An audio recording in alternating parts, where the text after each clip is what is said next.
नमस्कार, मैं हूं दिलीप तिवारी और आपके साथ आज एक खास मेहमान हमारे इस प्रोग्राम में जुड़ रहे हैं। उनका नाम है देश के केंद्रीय सड़क एवं परिवहन मंत्री के साथ साथ एमएसएमई मंत्रालय का जिम्मा जिनके पास है। जी हां, नितिन गडकरी।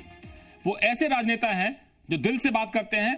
राजनीति की अपनी लक्ष्मण रेखा होती है, राजनीति में अपनी मर्यादाएं होती हैं, पार्टी का अपना एक विजन होता है और देश के लिए जो सरकारें तय करती हैं उसकी अपनी एक व्यवस्था होती है। लेकिन नितिन गडकरी न केवल बिजनेस कम्युनिटी को समझते हैं बल्कि देश की जो जरूरतें हैं उसको भी बहुत बेहतरीन तरीके से समझते हैं। और बीजेपी के पूर्व राष्ट्रीय अध्यक्ष के तौर पर मैंने एक पत्रकार के तौर पर जब उनको कवर किया तो मुझे लगा कि हिंदुस्तान के कोने कोने में ऐसे बड़े नेता हैं जिनका विजन न केवल देश के लिए बल्कि पूरी दुनिया के लिहाज से बेहद अहम है। और हमारे साथ खास मेहमान के तौर पर जुड़ रहे हैं नागपुर से सीधे नितिन गडकरी जी। नितिन जी, बहुत बहुत स्वागत है आपका। नमस्कार। मेरा जब पहली बार आपसे वास्ता हुआ था तब इस तरह के सवाल जवाब मेरे होते नहीं थे। पार्टी के आप मुखिया बने थे, आप नागपुर से सीधे 11 अशोका रोड आए थे। आपके बारे में ये कहा जाता है कि जो बात करते हैं वो दिल से करते हैं। राजनेता हमेशा हमने कुर्ते में, जैकेट में और एक अंदाज में देखा है, लेकिन आपको जब हम देखते हैं तो हमको लगता है कि आप सीईओ हैं किसी कंपनी के। तो ये अंदाज शुरू से है या आपको लगता है कि सीईओ रहना ज्यादा फायदेमंद है क्योंकि आप बिजनेस को भी समझ पाएंगे, बिजनेस कम्युनिटी को भी समझ पाएंगे और देश को भी समझ पाएंगे? देखिए, मैं कोई सीईओ हूं ऐसा तो कोई मेरा भी मत नहीं है, पर मैंने बिजनेस मैनेजमेंट का ये किया है, का डिग्री ली है, तो स्वाभाविक रूप से थोड़ा बहुत बिजनेस के बारे में समझता हूं। मेरी रुचि खेती में है और गांव, गरीब, मजदूर, किसान की समस्याओं से मैं जुड़ा रहा हूं। ट्रेड यूनियन में भी काम करने का मौका मुझे मिला और बहुत से करीब 1 लाख से ज़्यादा मजदूर जिस यूनियन के अध्यक्ष थे, सदस्य थे, उसका भी अध्यक्ष रहा। तो एक बार मैं इंटक का अध्यक्ष करके भी चुना गया था बीजेपी में रहकर। पर वैसे सबसे इम्पोर्टेंट चीज़ यही है कि हमारे देश के लिए विशेष रूप से जो BOT, PPP, road construction, public private investment, कुछ मौका मुझे काम करने का मिला है और इसलिए देश की स्ट्रेंथ और वीकनेसेस क्या है इसके बारे में हर समय मैं चिंतन करते रहता हूं, क्योंकि मैं ये मानता हूं कि हमारा देश सुखी, समृद्ध, संपन्न और शक्तिशाली बने और दुनिया की नंबर 1 की सुपर इकोनॉमिक पावर बने। और इसका संकल्प करके हमको चलना होगा। और ये चलते समय निश्चित रूप से मुझे विश्वास है कि समस्या आएगी, अड़चनें आएंगी, तो हम लोग समस्याओं का अवसरों में रूपांतर करें। Conversion of problems into opportunities, not opportunities into the problems. और ये मुझे लगता है कि हम लोग चलते रहे, निश्चित रूप से हम यशस्वी होंगे और अभी जो संकट है थोड़ा सा उसमें से हम निकल जाएंगे, ये मेरा विश्वास है। नितिन जी, मैं आज इस भूमिका में हूं कि मैं आपका निंदक नीरज राखिया की भूमिका भी निभाऊंगा, क्रिटिक के तौर पर भी आपसे सवाल करूंगा और दूसरा उन लोगों का दर्द मैं आपके साथ रखना चाहता हूं। मैंने कुछ लोगों से बात की है तो वो रखूंगा। सबसे बड़ी जो चुनौती इस वक्त आपके सामने है, पूरे देश के सामने, आपकी सरकार के सामने है कि वो एमएसएमई सेक्टर जो करोड़ों लोगों को रोजगार देता है वो डिस्ट्रेस में है। ये किसी सरकार का किया हुआ नहीं, कोरोना ऐसी महामारी है जिसने पूरे दुनिया में तबाही मचाई है। लेकिन आज के दौर में आपके पास क्या रोड मैप है कि वो लोगों का रोजगार बचा पाएं, वो लोग अपनी कंपनियों को बचा पाएं और जो डिस्ट्रेस है उसको भी कम कर पाएं? क्योंकि आपने एक तरफ कहा है कि किसी को हटाना नहीं है, सैलरी भी देना है और उनको अपने आप को बचा के भी रखना है। ये कैसे संभव है? देखिए, पहली बात तो ऐसी है कि एमएसएमई हमारे देश के इकोनॉमी का सबसे मजबूत आधार है। हमारे जीडीपी में 29% कंट्रीब्यूशन एमएसएमई की हमारी इंडस्ट्री करती है। हमारे देश का 48% एक्सपोर्ट एमएसएमई से होता है और अभी तक 11 करोड़ लोगों को जॉब एमएसएमई ने क्रिएट किया है। तो एमएसएमई हमारे लिए बहुत ही महत्वपूर्ण है और आने वाले समय में हमारे को एक्सपोर्ट बढ़ाना है, इंपोर्ट कम करना है और रोजगार की क्षमता बढ़ानी है। तो ये उसी समय संभव होगा जब कैपिटल इन्वेस्टमेंट देश में आएगी और उसके कारण ही रोजगार निर्माण होगा। और रोजगार निर्माण होगा तो निश्चित रूप से गरीबी दूर होगी, बेरोजगारी दूर होगी और देश भी सुखी, समृद्ध, संपन्न बनेगा। और इसलिए स्वाभाविक रूप से एमएसएमई हमारे लिए महत्वपूर्ण है। और ये भी बात आपकी बिल्कुल सही है कि इस समय एमएसएमई बहुत संकट में है और इसका कारण यही है कि पहले ही एमएसएमई काफ़ी समस्याओं का सामना कर रही थी।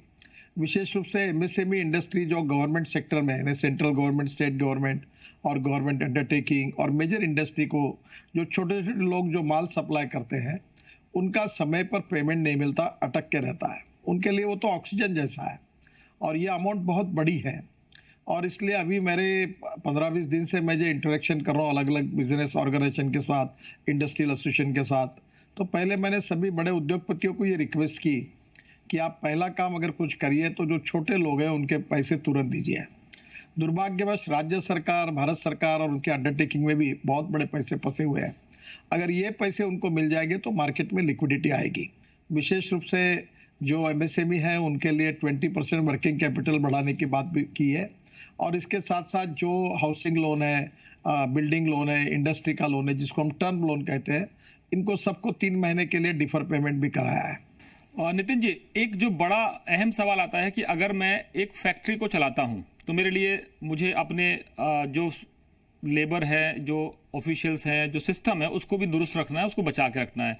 कई जगह ऐसी कंडीशन आ गई है कि सरकारों ने ढील तो दे दी है, लेकिन बहुत से ऐसे मुश्किलें आती हैं कि कहीं कोई कंटेनमेंट एरिया है, कहीं कोई रेड जोन है, तो वो भी एक प्रॉब्लम आएगी।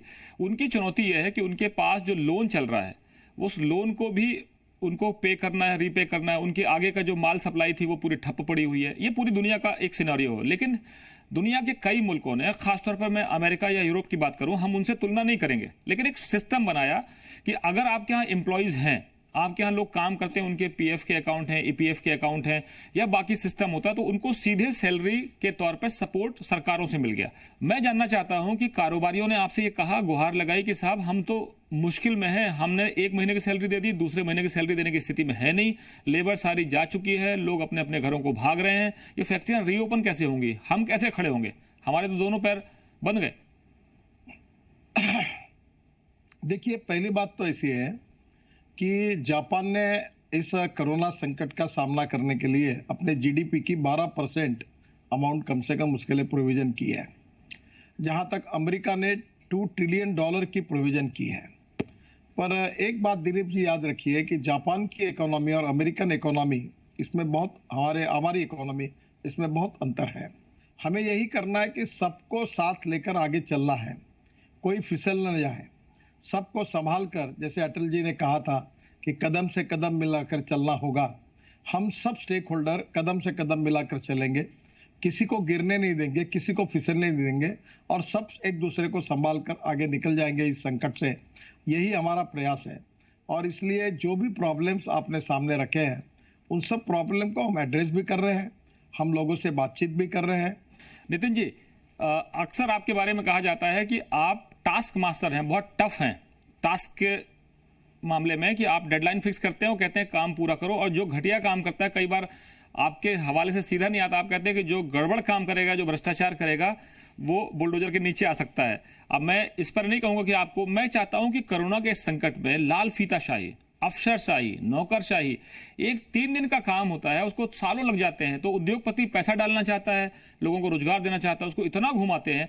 तो क्या कोरोना के संकट में कोरोना लोगों की जान लेने के बजाय अफसरशाही, लाल फीताशाही, ये जो पुलिस का अत्याचार, कई बार हमने पुलिस की नई तस्वीर देखी है, हीरो के तौर पे हम पुलिस को देख रहे हैं अभी, लेकिन ये लगातार हीरो बनी रहे कि वो उद्योगपतियों को, एमएसएमई के लोगों को या और भी रियल एस्टेट के लोगों को तंग ना करे। फिर दूसरा जो एक स्टेट के मामले है, ये आपके मामले नहीं है, क्योंकि मैं आपसे कह रहा हूं कि आप एक राजनेता हैं, आपका विजन जो है वो केवल भारत तक सीमित नहीं है। भारत को 5 ट्रिलियन इकोनॉमी की बात जब प्रधानमंत्री करते हैं तो उसमें आपका महत्वपूर्ण योगदान है, क्योंकि आपके पास सड़क परिवहन मंत्रालय है, लाखों करोड़ की आप सड़कें बना रहे हैं, एमएसएमई सेक्टर आपके पास है।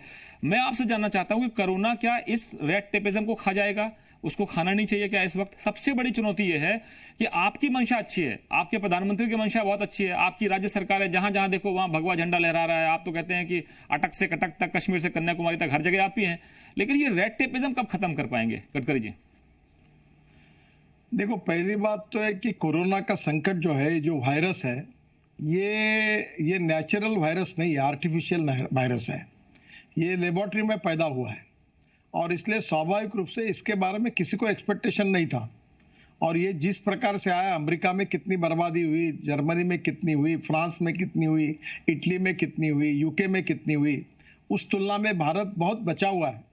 और इसलिए कोरोना के संकट के लिए पूरे एडमिनिस्ट्रेशन को, राज्य सरकार को, भारत सरकार को लड़ना है।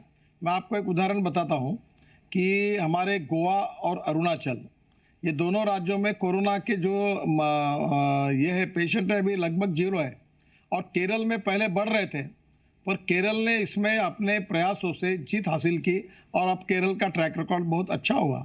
जो केरल कर सकता है, जो अरुणाचल कर सकता है, जो गोवा कर सकता है, वो देश के बाकी भी राज्य कर सकते हैं और उसी बात पर वो सब लोग काम कर रहे हैं। ये इस तो पहली बात तो कि ये लाल फिरशाही जो है कोरोना का सामना करने के लिए, ये कहीं बीच में नहीं आनी चाहिए। इस समय राज्य सरकार, भारत सरकार में कोई राजनीति नहीं है। हम सब लोग मिलकर चल रहे हैं और हम सबको मिलकर कोरोना की लड़ाई लड़नी है। पर जहां तक ये आर्थिक रेड टेपिज्म जो आपको इंडस्ट्री डिपार्टमेंट में लगता है, वो भी हमने लगभग निकाल दिया है।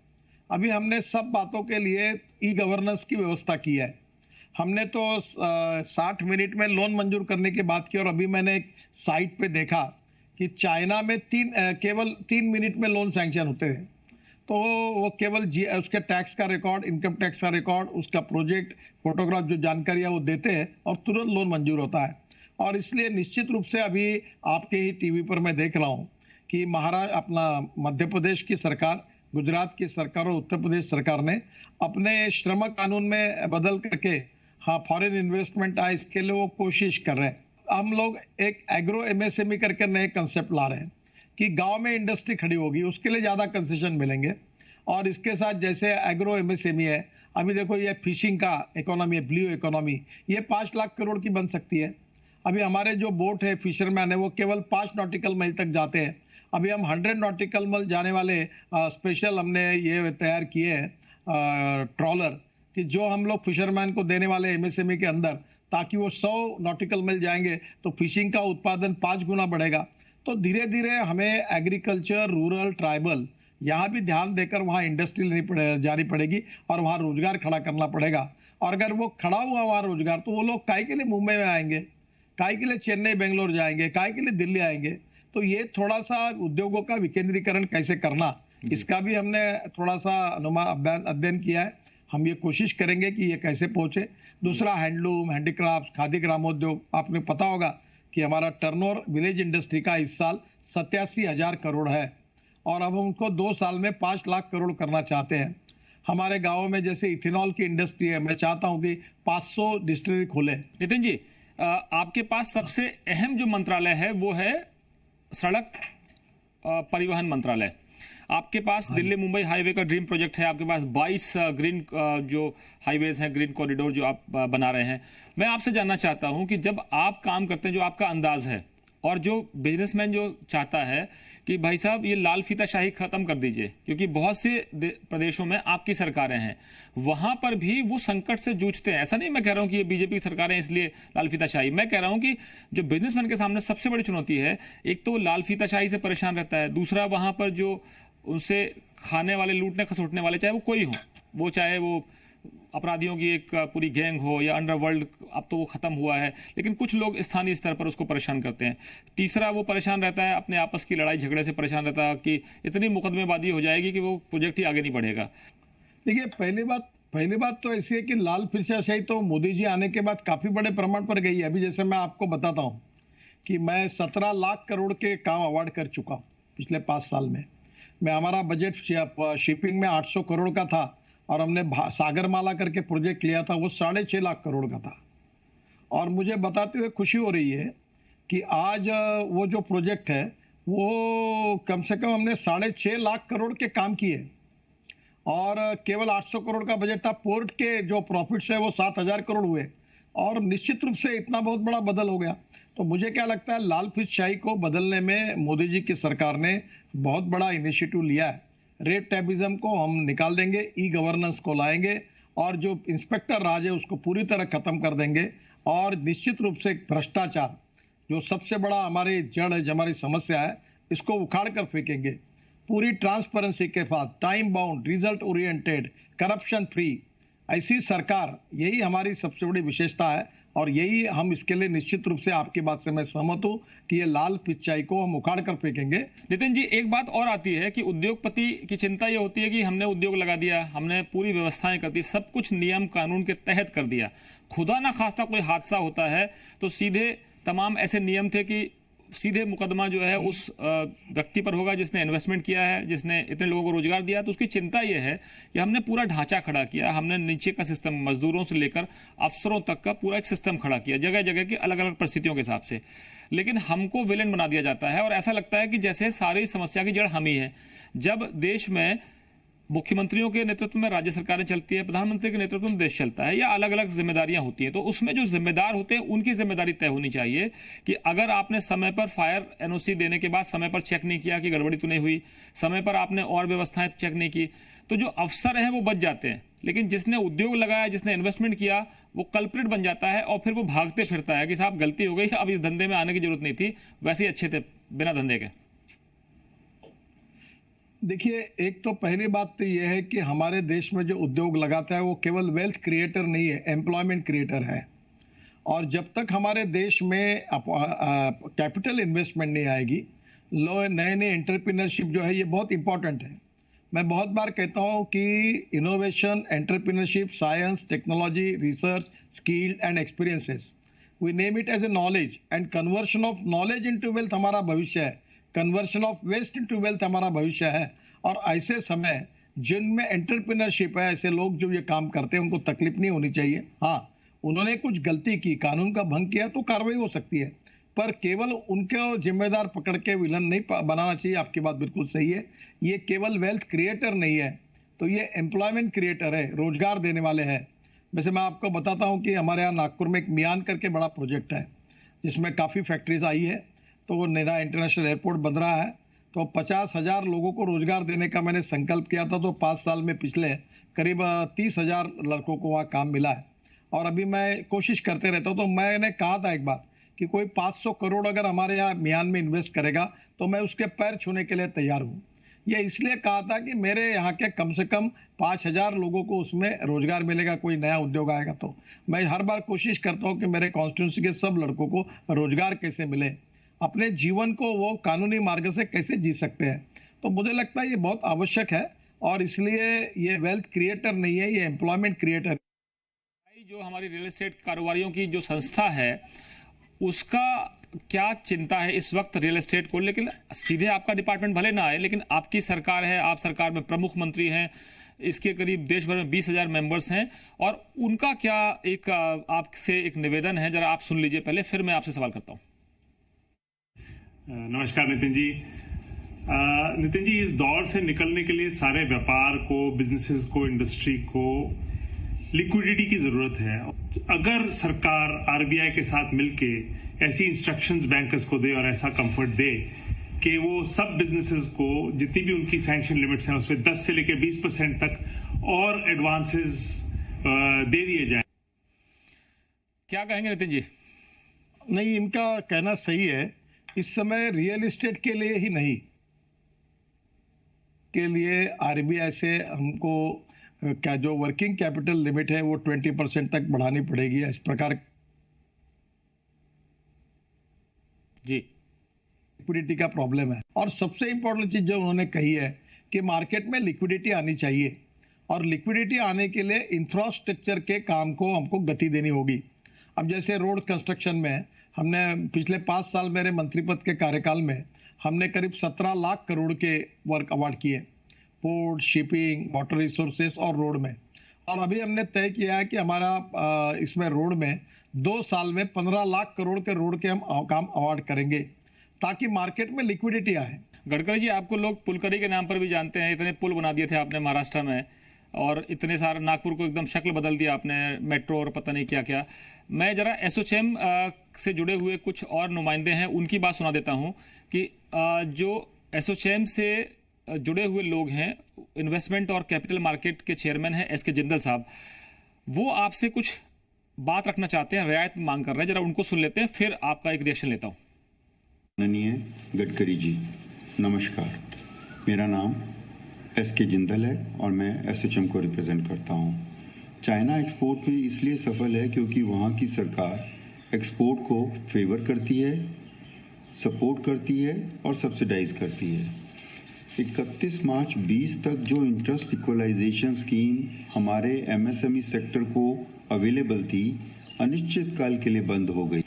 मेरा सुझाव है कि आप इसको और ख़राब होने से बचाएं और इंटरेस्ट इक्वलाइजेशन स्कीम को 5 साल के लिए और बढ़ा दें। कि इस समय चाइना ने जो जो प्रयोग किए थे उनका सबका हम अध्ययन कर रहे हैं। जैसे अलीबाबा का एक था कि उन्होंने पोर्टल बनाया मार्केटिंग का, तो उसी आधार पर हम भी देश में एक एमएसएमई को पोर्टल बनाने की कोशिश कर रहे हैं।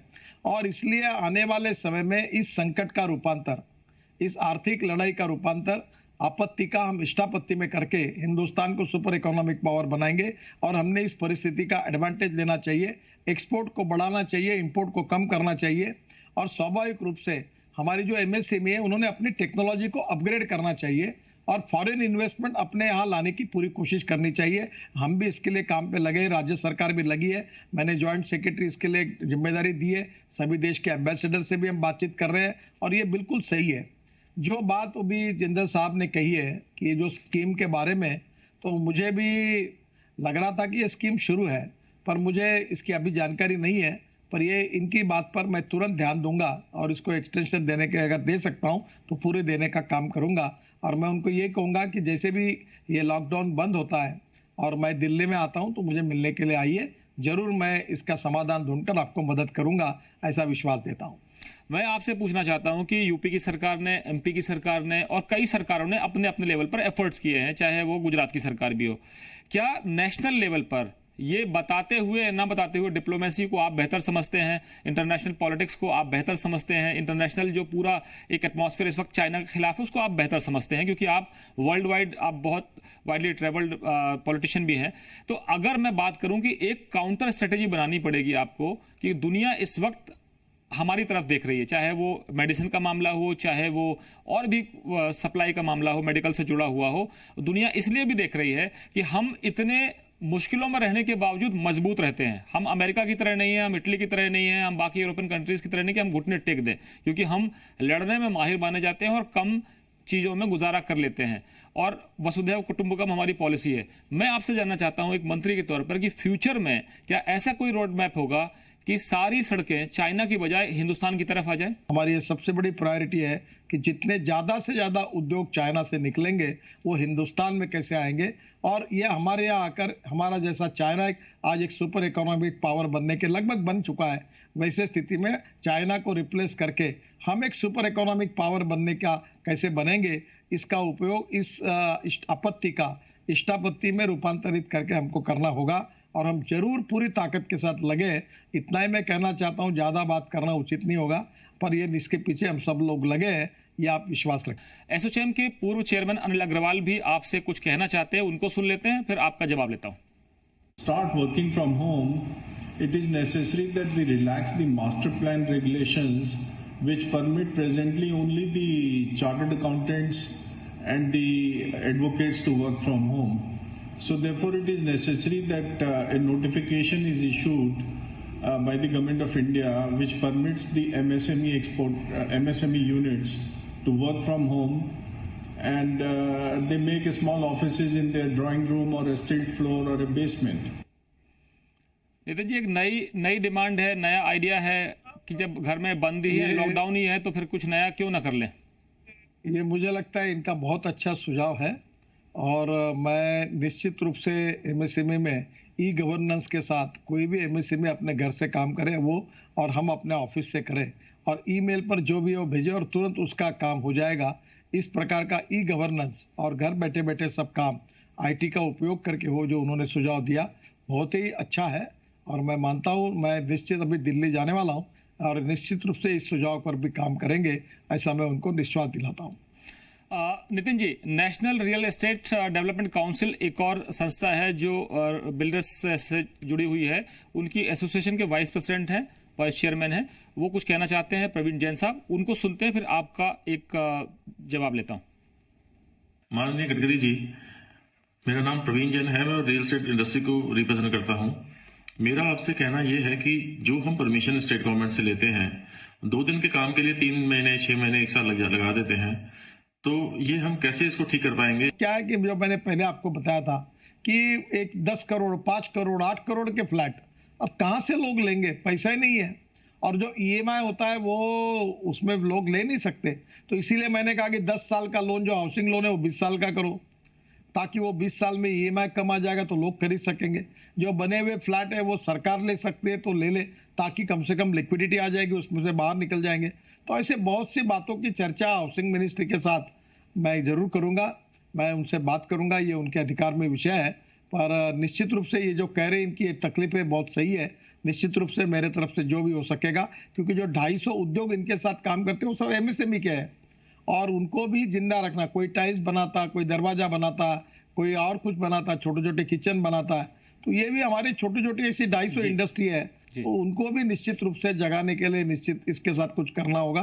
तो मैं जरूर करूंगा, ये आपको विश्वास के साथ। नितिन जी, आपके जो विपक्षी दल हैं वो इस समय क्रिटिसाइज नहीं कर रहे लेकिन सुझाव दे रहे हैं। तो मध्य प्रदेश के कांग्रेस के कार्यकारी अध्यक्ष हैं और वो मंत्री भी रहे हैं। अब सरकार अब आपकी आ गई है तो अब वो विपक्ष में बैठे हुए हैं, राहुल गांधी जी के सहयोगी हैं, क्योंकि राहुल गांधी तो आपके क्रिटिक हैं। तो उनको भी जरा सुन लेते हैं कि विरोधी क्या पूछ रहे हैं आपसे। दुनिया भर के देश उद्योगों की एक तरह से राहत पैकेज के रूप में मदद कर रहे हैं। हमारी सरकार को भी आवश्यकता है आज कि वो छोटे और मझोले उद्योगों को जो रोजगार जनरेट करते हैं उनको आर्थिक पैकेज दें। अगर आप उद्योग को ये कहेंगे कि आप पालन पोषण करो मजदूर का, उसको तनख्वाह दो बिठाए हुए, तो वो कहाँ से वहन करेगा? पहले अर्थव्यवस्था इतनी डैमेज है, तो मैं देश की सरकार को इस ओर विचार करना चाहिए। नितिन जी, वही बात विरोधी भी आपसे यही गुजारिश कर रहे हैं। नहीं, पहली बात तो बिल्कुल सही है कि इस समय हमको उनके लिए स्वाभाविक रूप से ये आवश्यकता है कि ज़्यादा से ज़्यादा अच्छा से अच्छा पैकेज देने की आवश्यकता है। और मैं आपको बता रहा हूँ कि इसके बारे में हमने हमारी पूरी बातें हमारे वित्त मंत्री तक पहुँचाई है, प्रधानमंत्री तक पहुँचाई है। और मैंने आपको पहले इसमें कहा था कि इसकी घोषणा करना मैं बोल नहीं सकता, इसकी चर्चा करना भी उचित नहीं होगा, पर जल्द से जल्द इस प्रकार की कोई घोषणा होगी, इस पैकेज की घोषणा होगी, ऐसी मैं उम्मीद करता हूं।